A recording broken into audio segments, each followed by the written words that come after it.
Bonjour à tous. Aujourd'hui, dans ce talk, je vais vous parler des nouveaux outils, des nouveaux concepts et des nouvelles pratiques pour développer des applications web à l'état de l'art. Ça me fait plaisir de faire ce talk devant autant de monde aujourd'hui parce que tout ce qui est interface web, c'est un sujet qui bouge tout le temps. Et du coup, je me rends compte que même chez les devs, c'est des sujets qui sont assez peu connus, à part par vraiment les acharnés du front. Ouais, je me présente rapidement, je suis Anthony Ginet. Je suis ingénieur logiciel chez Xebia. Je fais principalement du Node.js sur des environnements AWS, mais pas que. Pour preuve, aujourd'hui, je vais vous faire une présentation quasiment exclusivement front-end / web. Alors, un sommaire de ce qu'on va voir aujourd'hui. Donc, on va faire un rapide rappel sur ce qu'est une Single Page Application, ou SPA. Ensuite, on introduira le concept de Progressive Web App. Ça sera un peu le fil rouge de toute la présentation. Et pour ça, on verra comment faire une application rapide, fiable et engageante. Et donc pour ça, on verra les concepts de Server-Side Rendering, ou SSR, de code splitting, de pre-caching. On introduira ce que c'est qu'un service worker. Et si je parle trop vite pendant cette présentation, en bonus, on aura du push notification. Vous inquiétez pas s'il y a des mots que vous ne comprenez pas ou que vous ne connaissez pas. Tout sera défini pendant le talk. En revanche, ce talk ne sera pas, je le préviens maintenant, une guerre des frameworks front, React versus Angular versus Vue. Ça sera des principes généraux qui soit vont fonctionner pour qui vont fonctionner quel que soit ce que vous utilisez, soit qui vont fonctionner pour tous les frameworks modernes. Donc voilà, mon but, c'est pas de vous influencer vers une technologie en particulier. À propos de Framework.js, moi, quand je pense Framework.js, le premier truc que je pense, c'est les SPA, ou les Single Page Application. Qui connaît les SPA? Levez la main. Ouais, la grande majorité de la salle, super. Donc les SPA, ça fait longtemps qu'on en parle. C'est devenu vraiment mainstream avec l'arrivée d'AngularJS en 2012-2013. Et voilà, donc petite piqûre de rappel sur ce qu'est une SPA. C'est plutôt que de recharger la page à chaque fois que l'utilisateur navigue et récupérer le contenu de cette page depuis le serveur, on va aller dynamiquement modifier le contenu de cette page. Donc comment est-ce que ça se faisait? Alors ça c'est un peu la première version des SPA. À l'époque, ça se faisait pas mal en gardant du templating serveur, mais en chargeant dynamiquement des bouts de page comme ça depuis le templating serveur. C'est un peu le mode Tetris. C'était un petit peu lourd. À l'époque, on parlait pas trop de SPA. On disait plutôt ouais, on charge du HTML en Ajax. Voilà. Et puis surtout, y a un truc qui se faisait beaucoup, c'est tout ce qui est gestion de l'état de l'application, tout ce qui est gestion des sessions, tout se faisait côté serveur. Alors, les frameworks front ont apporté vraiment un gros changement de paradigme avec l'avènement des backends en mode API first. Donc c'est devenu vraiment mainstream de voir des API RESTful, voilà, et plus de l'envoi de HTML. Et des architectures serveurs fines, où tout ce qui va être gestion de l'état de l'application, gestion des sessions, etc., ce n'est plus géré par le serveur, mais c'est délégué au front, qui en plus va lui-même faire tout ce qui est rendu. Alors je dis que ça les a amenés à grande échelle, parce que il existait déjà des précurseurs qui fonctionnaient déjà dans ce mode-là. L'article le plus ancien que j'ai trouvé, c'est des ingénieurs de Google qui, en 2005, du coup, m'a montré ce genre de schéma et disait que Gmail fonctionnait comme ça. Voilà. Donc, par rapport à l'époque, les frameworks front ont largement simplifié ces pratiques.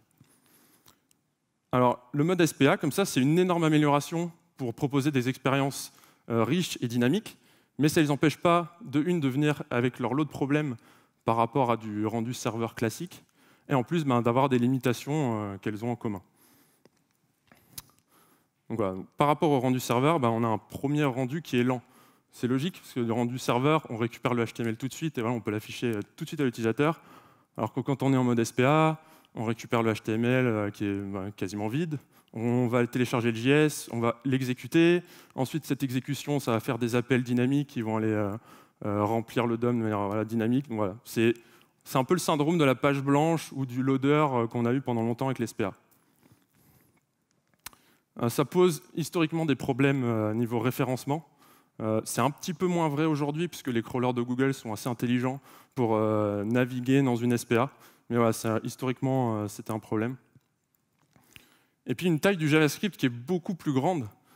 C'est logique puisque à l'époque, toute la logique elle était déportée côté serveur, en tout cas toute la logique de la partie UI. Maintenant, toute cette logique elle est déportée côté client. En plus, potentiellement, vous utilisez différentes bibliothèques ou différents frameworks, etc. Ça fait plus de choses à télécharger, donc un premier rendu encore plus lent. Et en plus, il suffit que vous ayez une connexion qui soit pas super fiable. Par exemple, vous êtes dans la rame du métro, vous avez une 3G un peu bof. Voilà, un truc, si vous devez télécharger 2 Mega.js, potentiellement, votre site, vous ne le verrez jamais. Voilà, et enfin, voilà, c'est en commun avec la partie SSR, mais on reste quand même assez loin d'une expérience qu'on peut avoir sur une application native. Alors, ce n'est pas uniquement une limitation au niveau des SPA, c'était aussi une limitation au niveau navigateur. Le navigateur ne proposait pas des API, des fonctionnalités qui permettaient d'avoir quelque chose qui ressemble à du natif. Alors, oui, alors qui proposait, pardon, on a vu du coup l'émergence d'applications qui, pour les nouveaux navigateurs, vont aller progressivement rajouter ces nouvelles fonctionnalités. Et du coup, on parle de Progressive Web Apps. Alors, qui connaît les Progressive Web Apps dans la salle? Quand même, une bonne moitié. Alors, c'est un terme introduit par les ingénieurs de Google en 2005, donc c'est assez récent, dont les concepts sont notamment poussés par eux via leur navigateur Chrome et via leurs différents outils. Et c'est une application qui va agir de manière native en incluant progressivement des fonctionnalités des navigateurs. Donc, qu'est-ce qui définit une Progressive Web App? Elle doit être rapide. Petit discours commercial, 53% des utilisateurs abandonnent un site qui met plus de 3 secondes à charger. Je ne sais pas à vous, mais moi je suis encore pire que ça. Un site qui met plus d'une seconde, déjà j'en ai marre. Voilà, donc les utilisateurs, je pense que c'est pareil pour nous tous, ils s'attendent à un chargement, une interface rapide, ils s'attendent à ce qu'il y ait des animations qui scintillent pas, etc. En gros, pas d'impression de lenteur. Elle doit être fiable, donc elle doit se charger rapidement, même avec une connexion un peu bof, et voire même avoir un mode offline, donc même sans connexion, au moins afficher quelque chose à l'utilisateur. Et enfin, elle doit être engageante, donc être immersive et proposer une expérience qui est proche du natif. Donc pour ça, on doit pouvoir l'ajouter au home screen comme une application native, mais sans passer par un store quelconque. On doit avoir une expérience full screen, avoir un splash screen customisé, avoir des notifications push, etc. Donc tout ça pour une meilleure conversion, un meilleur engagement, ce qu'on attend d'une application native. Donc dans un premier temps, on va voir comment répondre aux 2 premiers points, donc comment arriver à avoir une application rapide et une application fiable. Donc, je parlais tout à l'heure de premier rendu lent dans le cas d'une SPA par rapport à du rendu serveur. Et du coup, dans un premier temps, je vais vous parler de SSR ou Server-Side Rendering. Alors, qui sait ce que c'est que le Server-Side Rendering? Bon, une bonne moitié. En fait, le rendu côté serveur, c'est un peu un retour aux sources. En gros, c'est ce qu'on sait faire depuis avant les SPA, avant tout ce qui est PWA, etc. C'est ce qu'on faisait historiquement. Mais récemment, du coup, il y a un twist important. Donc, je vous ai un petit peu menti tout à l'heure. Même à l'époque où on faisait des SPA, on savait quand même faire du rendu serveur, notamment pour les sites où il y avait des besoins SEO trop forts pour faire de la pure SPA. Donc, on va voir pourquoi est-ce que maintenant ça ne suffit plus. Donc, la première méthode, c'est de faire du rendu côté serveur comme on le ferait habituellement. Donc, par exemple, avec un système de templating que vous voulez, des JSP en Java, de JS en Node, des scripts CGI en Perl, chacun ses goûts. Et ensuite, une fois l'application chargée côté client, on va laisser la main au front, qui va refaire un rendu par-dessus, avec ses propres outils, ses propres frameworks, etc. Alors bien sûr, le gros problème, c'est qu'on fait 2 fois le travail, donc ça veut dire potentiellement 2 fois plus de dev, et en plus, le navigateur refait un rendu. Donc, vous pouvez avoir des effets de scintillement, de clignotement, etc. En gros, il faut vraiment s'assurer que les 2 soient cohérents. Donc, bien sûr, c'est très vite immaintenable. La deuxième méthode, qui est d'utiliser un outil de type pré-render, je le cite parce que c'est le plus connu. On va simuler un browser dans la partie serveur, dans lequel on va faire un rendu de notre SPA. Là, on n'a pas de templating particulier côté back, on a juste notre SPA. Et on va visiter chacune des routes et on va enregistrer le HTML qui a été rendu par ce navigateur simulé. Voilà, par exemple, je visite slash, ok, je sauvegarde un home.html et je fais ça pour toutes mes routes. À la fin, je suis capable, du coup, au moment où l'utilisateur arrive sur une de ces routes, de statiquement lui renvoyer ce HTML que j'ai rendu dans un faux browser. Alors c'est pas mal, même ça convient très bien à des sites purement statiques. Par contre, tout ce qui va être contenu dynamique, c'est impossible de le faire de cette manière-là. En gros, ça c'est le genre de choses concernant de manière statique qui sont générées au build. Est-ce qu'il n'y a pas moyen d'un peu combiner le meilleur des deux mondes? Donc pour ça, je vais introduire la notion de JavaScript universel. Alors, est-ce que quelqu'un connaît, qui connaît le concept de JavaScript universel? Beaucoup moins de monde. Du coup, c'est super. Ça va vous faire découvrir plein de choses. Alors, en fait, c'est un concept finalement qui est plutôt simple. Hein. C'est le fait d'exécuter le même code JavaScript côté serveur et côté navigateur. Pour l'instant, le seul runtime viable côté serveur, ça va être du Node.js. Donc, si vous voulez faire du SSR, vous allez avoir besoin d'un serveur en Node.js. Ça implique aussi que tous les outils, les frameworks, etc. que vous utilisez, ils ne dépendent pas d'un environnement navigateur. Donc, si vous avez un petit script qui fait un document.selectById, machin, voilà, celui-là, vous ne pourrez pas le charger côté navigateur. Du coup, ça tombe bien, les frameworks front un petit peu modernes, ils proposent des API de plus haut niveau, qui, elle, du coup, en fonction de l'environnement dans lequel vous allez le lancer, va soit accrocher les événements dans le DOM quand il est dans un navigateur, soit juste donner du HTML quand il est dans du back, dans un node. Je vais l'expliquer juste après. Ouais. Qu'est-ce qui se passe quand le serveur reçoit une requête, hein, on retrouve quelque chose de classique, même dans du rendu serveur. Donc on passe à notre app universelle, écrite en whatever. Un contexte qui contient tout ce dont l'app a besoin pour faire un rendu, donc notamment l'URL. Donc ça implique que votre brique de routage ne dépende pas d'être lancée dans un browser ou dans un back-end. Il faut qu'elle marche dans les deux. Elle peut contenir plein d'autres informations, par exemple l'utilisateur authentifié pour faire les bonnes requêtes, afficher du contenu dynamique qui dépend de l'utilisateur, etc. Et à la fin, donc le twist, plutôt que de faire un rendu browser qui va aller attacher tout ce qui est gestion des événements, etc., ça va purement faire un rendu d'HTML, donc une chaîne de caractères qui va être le gros HTML final, et l'état de votre application en fonction des bibliothèques que vous utilisez. Je donne par exemple, si vous utilisez Redux avec React, ça va être l'état de votre store Redux. Ensuite, comment utiliser ce state?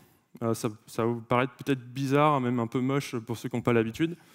Voilà. On retrouve ce genre de balise, donc une balise script, et puis dans Windows, on va passer notre state. Voilà. Ça paraît bizarre, mais en fait, c'est ultra commun. C'est comme ça qu'on fait, il n'y a pas de meilleure manière. Maintenant, on va voir comment se passe la reprise du HTML qui est donnée par le serveur. Donc, le navigateur récupère ce HTML et ce state, donc qui lui a été passé via la balise script. Et en fait, instantanément, vu qu'on a le HTML, le CSS, etc., dès cette première étape, le navigateur est capable de faire un rendu et de faire a priori le bon rendu qu'on a fait en mode SSR.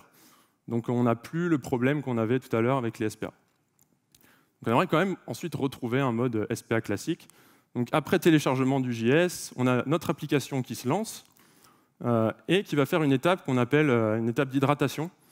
Donc, en gros, elle lit le HTML et à partir de ce HTML-là, elle va dire « je vais essayer de faire le boulot minimum possible pour rattacher tout ce qu'il y avait de gestion des événements ». On rappelle tout à l'heure, une des méthodes, c'était de refaire un re-rendu complet de la page. Alors effectivement, ça marcherait. Mais ce n'est pas ce qu'on veut. On n'a pas envie de faire un re-rendu, on a envie que le browser il fasse le minimum possible et qu'il fasse confiance à ce que lui a donné le rendu serveur. Donc voilà, après cette étape d'hydratation, il va rajouter tout ce qui est gestion des événements. Ça y est, l'utilisateur peut enfin interagir avec la page et on repasse en navigation SPA classique. Alors je ne vais pas entrer dans les détails des outils qui facilitent la mise en place d'un mode SSR. Les plus connus, c'est Next.js en React, Nuxt en Vue, si vous faites de l'Angular, d'utiliser Angular Universal. En fait, vous n'en avez même pas forcément besoin. Ça peut, si vous rentrez dans certaines cases, vous aider. vous n'êtes même pas obligé de les utiliser. Sur mon précédent projet, on faisait ça entre guillemets à la main. Et quand vous avez du spécifique, finalement, c'est plutôt pratique. Par contre, ce qui est nécessaire, c'est que les outils que vous utilisez soient compatibles en mode SSR. Honnêtement, toutes les bibliothèques modernes, voire moyennement modernes, maintenant, elles fonctionnent très bien. Voilà. Pour reprendre comme exemple mon précédent projet, la seule bibliothèque qui posait problème, c'était une bibliothèque JS propriétaire qui n'était même pas disponible sur NPM, qui n'était même pas possible à bundler en mode CommonJS, Node.js. Voilà, du coup, celle-là, on ne la chargeait pas en mode SSR, on la chargeait côté client, tant pis. Bon, alors c'est bien beau d'avoir un premier rendu rapide. Si au final, la page met trop de temps à devenir interactive parce qu'on a des assets, on a un JS qui est énorme à télécharger derrière, on va dégrader l'expérience, voire même on va frustrer l'utilisateur. C'est-à-dire qu'il va voir la page, ça va s'afficher super vite, il va être super content, sauf qu'après, ça va mettre 5 secondes avant qu'il puisse interagir avec. Donc il va se dire, voilà, elle est buggée la page, ça ne marche pas, il va essayer de la recharger, etc. Donc voilà, ceci n'est pas un screenshot de l'ancien site d'un client. Enfin si, mais j'ai pas le droit de le dire, je crois. Alors pour optimiser tout ça, on va introduire la notion de code splitting. Qui connaît cette notion? Ah, pas beaucoup, pas beaucoup. Mais je m'attendais à pas beaucoup, parce qu'on rentre dans les notions un peu plus complexes. Donc le but est de découper notre application en plusieurs morceaux ou tronçons. On appelle ça des chunks en anglais. Dans les documentations, on verrait souvent le mot chunks. Et qu'on va aller servir de manière dynamique en fonction des besoins. Donc imaginons une simple application avec un /home. Le /home, il affiche juste un composant home. Et à côté, vous avez un /article qui va aller afficher un composant article. Bon, a priori, ça paraît extrêmement logique ce que je vais dire, mais quand je vais sur la home, je n'ai pas besoin du composant article. Pourtant, dans une SPA classique, on a un gros bundle, on met tout dans le bundle, et puis voilà, même si vous arrivez sur /home, vous allez télécharger le gros JS de 1,7 mégas. Donc la solution, ça serait de servir dynamiquement ces ressources en fonction des besoins d'utilisateurs, par exemple, pas forcément, mais par exemple en fonction des routes sur lesquelles il va. Ça peut être aussi en fonction des boutons sur lesquels il clique, etc. Ça tombe bien, les frameworks un peu modernes sont orientés composants, vous avez une hiérarchie de composants, du coup vous êtes capable de deviner, grâce à cette hiérarchie de composants, lesquels dépendent des autres, etc. Donc ça, c'est très bien pour utiliser des outils un petit peu récents, tels que Webpack. Donc je vais pas parler beaucoup de Webpack, hein, c'est la référence. C'est un outil de build. Et en fonction de sa configuration, il va diviser l'application en différents tronçons. Donc voilà, c'est vraiment en fonction de comment est-ce que vous l'avez configuré, comment est-ce que vous avez voulu l'optimiser, etc. Bon, je vais faire une démo rapide. J'espère que vous voyez bien. Hop. Voilà, donc là, je reviens en arrière. J'ai une petite application d'exemple très simple avec juste, en gros c'est le /home, enfin le slash et le /article. Hein. Donc j'ai un menu home et article. Et là, là, je suis sur ma page home et je vois en bas à droite que j'ai chargé un fichier vendor, un app.js et un home.js. A priori, je n'ai pas téléchargé mon article.js parce que j'en ai pas encore eu besoin. Et au moment où je vais cliquer sur la page article, hop, j'ai mon article.js qui a été téléchargé.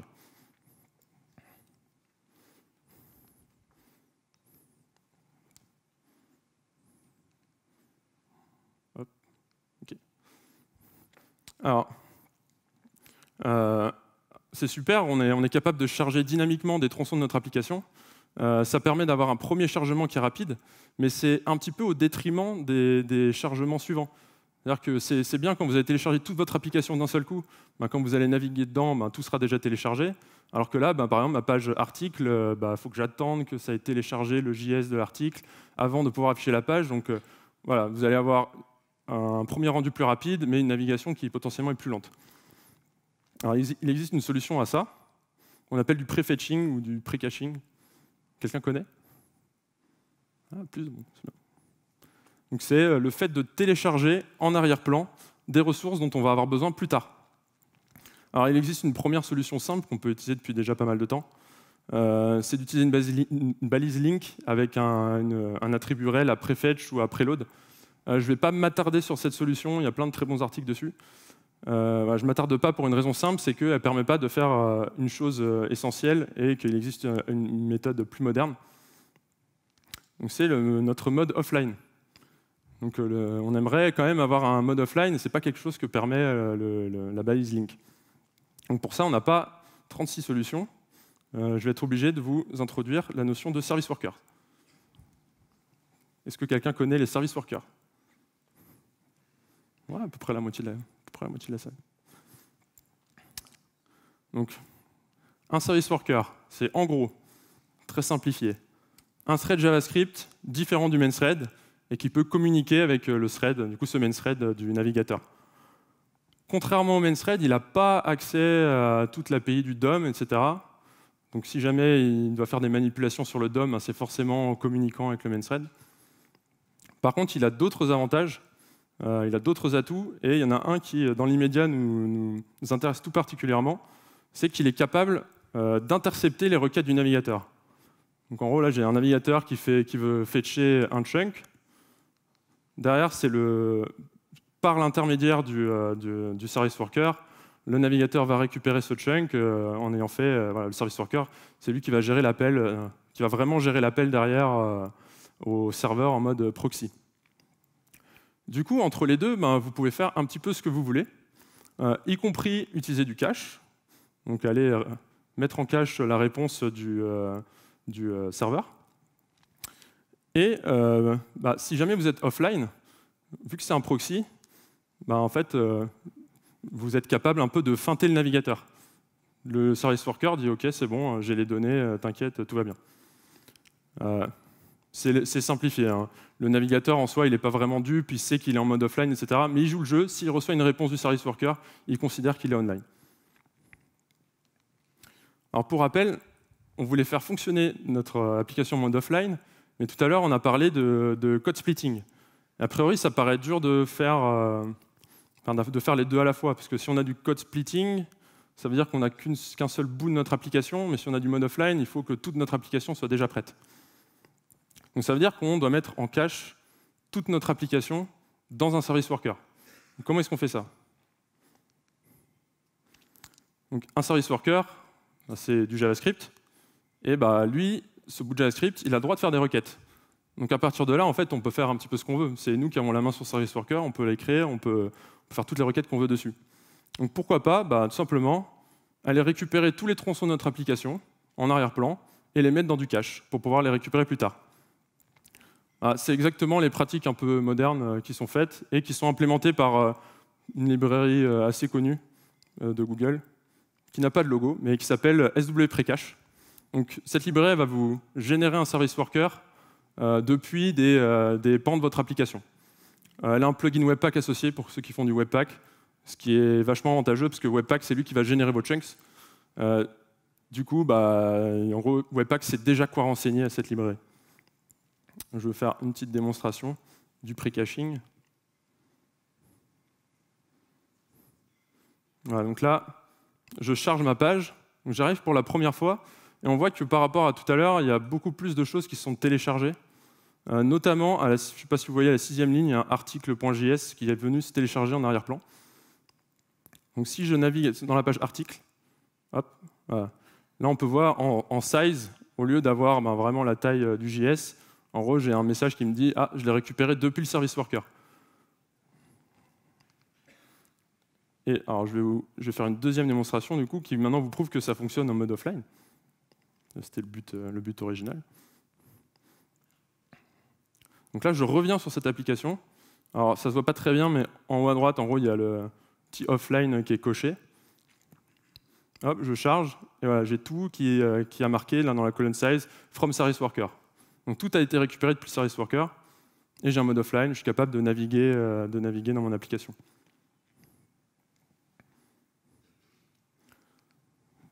Donc en plus de ça, il reste encore un point important, on avait parlé de SSR tout à l'heure. Comment est-ce qu'on fait pour faire marcher un mode offline avec du SSR, sachant que le server-side rendering, tel qu'on l'a vu, l'utilité qu'il avait, c'était dans le cas où on avait du contenu dynamique. Et a priori, quand on veut faire un mode offline, ce qu'on veut mettre en cache pendant ultra longtemps, ça va être du contenu purement statique. Donc pour répondre à ça, on va introduire l'AppShell model. Est-ce que quelqu'un connaît l'AppShell model? Levez la main. Pas beaucoup. Ah, c'est génial, vous allez apprendre plein de choses. C'est la manière de construire une PWA qui est une Progressive Web App, qui est recommandée par Google et qui est énormément poussée par leurs outils. Alors, le concept est plutôt simple, hein. Le but, c'est d'avoir une coquille de votre application, qu'ils appellent l'application shell, qui est statique et qui va être mise en cache par votre service worker. Et du coup, cette coquille, elle peut être affichée instantanément. Quelle que soit la page vers laquelle vous allez aller, votre service worker peut instantanément afficher ça. Et ensuite, cette coquille, vous allez la remplir avec du contenu qui, lui, va être dynamique. Donc, comment est-ce qu'on peut combiner ça à du SSR? Parce qu'a priori, si on affiche toujours l'application shell, on n'a plus trop besoin de SSR. Je vous propose une manière de faire. Il y en a d'autres. Donc, lors de la première visite d'un utilisateur, on n'a rien en cache et on a envie d'avoir un premier rendu rapide. Donc là, on peut passer en mode vraiment SSR avec du JavaScript universel, tel qu'on l'a présenté tout à l'heure. Ça lui permet d'avoir un premier rendu très rapide. Et en arrière-plan, notre service worker va aller télécharger la coquille, l'AppShell de notre application. Et c'est super important pour la suite. Lors de la deuxième visite et toutes les prochaines visites de l'utilisateur, le service worker va intercepter les requêtes qui vont demander du HTML, les requêtes de départ, et va toujours servir l'AppShell qui a été mise en cache. Et du coup, on passe vraiment en mode SPA et en mode AppShell, et on combine un petit peu le meilleur des deux mondes avec une application en mode offline. Je vais vous faire encore une petite démo où on va voir dans un premier temps la première visite. Donc j'arrive sur le site, je regarde ce que j'ai reçu. Oups. Hop. Voilà, je regarde ce que j'ai reçu. Et là, on peut voir qu'en fait, c'est du rendu vraiment SSR. Donc toute ma page a été rendue, là il manque juste le CSS, c'est pour ça que ça ne s'affiche pas en vert. Et on peut voir que à cette ligne-là, le service worker a téléchargé la coquille de mon application. Cette coquille, c'est juste le petit header home et article, qui pourrait être commun à toute l'application. Et si je recharge la page, en fait, de manière instantanée, le service worker a pu afficher mon AppShell. Et le reste a été servi de manière dynamique. Donc on a répondu avec ça aux problématiques de rapidité et de fiabilité des PWA en ayant le meilleur des deux mondes, côté SSR et côté AppShell model. Donc il nous reste un dernier point à voir, côté PWA, c'était le fait qu'une PWA doit être engageante.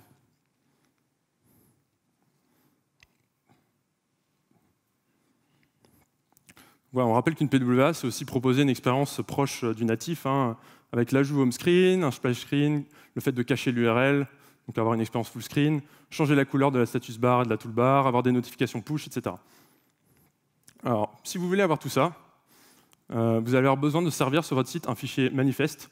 Souvent, il s'appelle manifest.json. Sur quasiment tous les sites, tous les sites respectent cette nomenclature. Et ce fichier, il contient des informations importantes. Par exemple, le nom de l'application. Donc, quand vous allez ajouter home screen, qui va être le nom qui va s'afficher en dessous de l'icône. Les icônes, donc ça peut être l'icône dans votre home screen, ou ça peut être ce qui va s'afficher dans le splash screen. Le fait de cacher l'URL, donc vraiment avoir une expérience full screen, c'est paramétrable. Ou encore la couleur de la status bar. Donc en gros, toutes ces informations-là sont contenues dans ce fichier manifeste.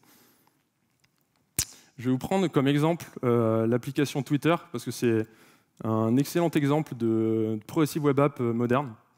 Donc n'hésitez pas à regarder un peu comment est-ce que ça fonctionne derrière. Ils ont fait pas mal d'articles de blog d'ailleurs.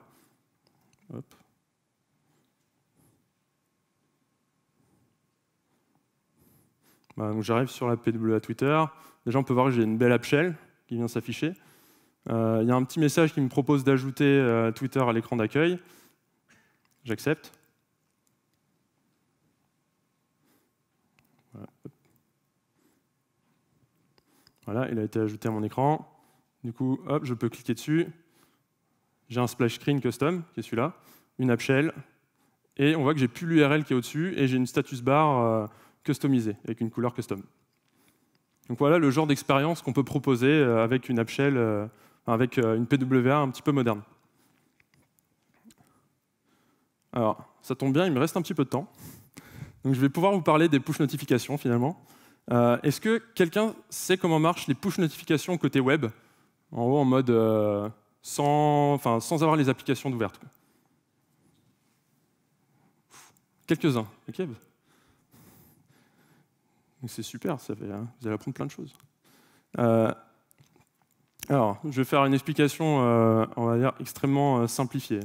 La première chose que va faire le navigateur, c'est demander la permission, quoi, le consentement de l'utilisateur. C'est le petit message que vous avez en haut qui va dire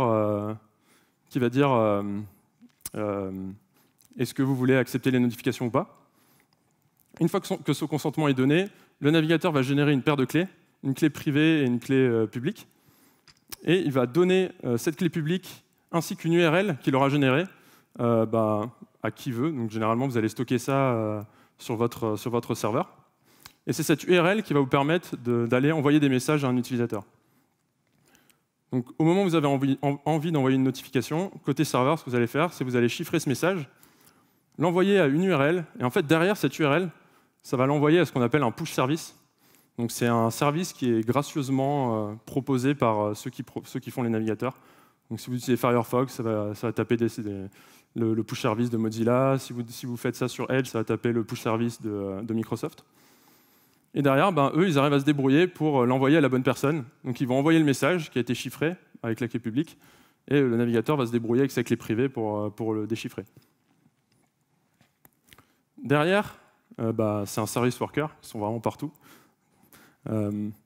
qui va aller récupérer la notification.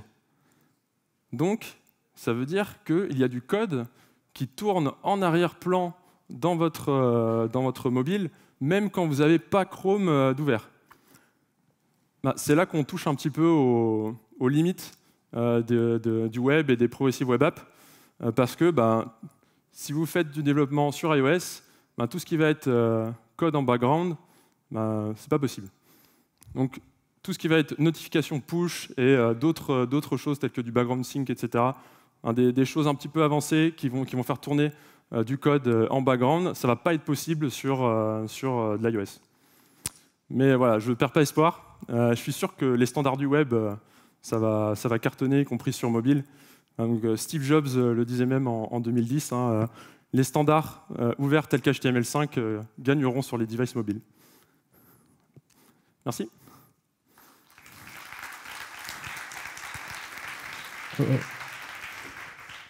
Merci pour cette présentation. Il reste quelques minutes pour les questions.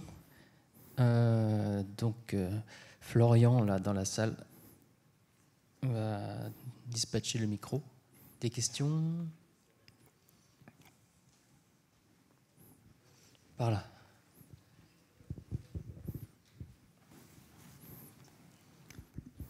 Merci, bonjour. Alors, ça a l'air vraiment génial, toutes ces nouvelles technos de pré-caching, etc. Mais on n'a pas des plus gros problèmes d'éviction de cache quand on pousse souvent des nouvelles versions de son application avec ce genre de méthode? Alors oui, tu peux avoir des problèmes au niveau des mises à jour de ton service worker. Donc après, c'est à toi d'établir ta stratégie. Est-ce que tu fais en sorte que ton application fonctionne même avec les versions précédentes du service worker? Ou est-ce que, ce que tu peux aussi faire, c'est forcer un refresh de la page? C'est à toi de voir. Mais effectivement, vu qu'on affiche instantanément quelque chose à l'utilisateur, si tu as une nouvelle version, il faudra attendre le prochain rafraîchissement avant d'avoir les nouvelles versions. Moi déjà je voulais te dire merci, c'était une belle présentation, donc bravo. J'ai une question sur la dernière partie, les push notifications. Ouais. Du coup ça veut dire qu'on aura du code éventuellement qui tourne en tâche de fond même quand l'application n'est pas ouverte. En termes d'utilisation des ressources du mobile, ça veut dire quoi? Est-ce qu'on ne va pas se retrouver avec plein de choses et des crashs partout et voilà. Possiblement. C'est la raison qui est un peu poussée par Apple pour ne pas trop justement autoriser ce genre de choses. Il y a des standards actuellement, il y a des solutions par rapport à ce sujet-là? J'ai pas assez creusé le sujet pour vraiment te donner une réponse, mais oui, c'est effectivement une vraie problématique. Merci. Oui, bonjour. Lié aux problématiques de versionning, on a une problématique chez nous qui est le décage du manifeste. C'est-à-dire comment je peux le mettre à jour de façon distante. Je travaille dans les CMS. En fait, on a introduit un formulaire qui permet de donner à la main du métier tous ces paramètres. Donc là, on n'a pas parlé des icônes, mais tout ça, c'est à la main du métier. Et par contre, comment je peux rafraîchir? On a essayé par du versionning, rajouter des sortes de query string dans l'appel du JSON, mais on n'arrive pas à décacher ce manifeste. Et je n'ai pas trouvé une norme W3C qui permette de le faire. Alors, je suis étonné que ça n'ait pas marché avec un système de query string. En gros, je sais que dans mon application précédente, ce qu'on faisait, c'est que le manifeste, on le faisait rentrer dans notre outil de build. Et du coup, derrière, ça créait un hash. Et du coup, on ne servait pas un fichier manifest.json, on servait un manifest underscore un hash.json. Et après, ce fichier-là, tu le références au niveau de ton HTML, pour dire c'est ça mon fichier manifeste. Okay. Alors, on est parti sur ce genre de solution, mais je pense qu'on a un problème côté. Moi, je suis côté dev. Je pense qu'on a un problème côté infra avec les proxys, etc. Il doit y avoir des blocages à ce niveau-là. Ok, peut-être. Ou peut-être que c'est le HTML qui est mis en cache, qui garde le manifest.json. Je sais pas. À moins de voir exactement ton problème à la racine, je sais pas. Merci.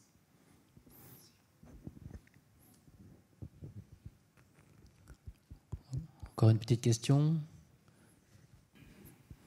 Donc, merci pour la présentation et tu pourrais peut-être nous dire quelque chose sur le WebAssembly qui semble être l'avenir aussi, non?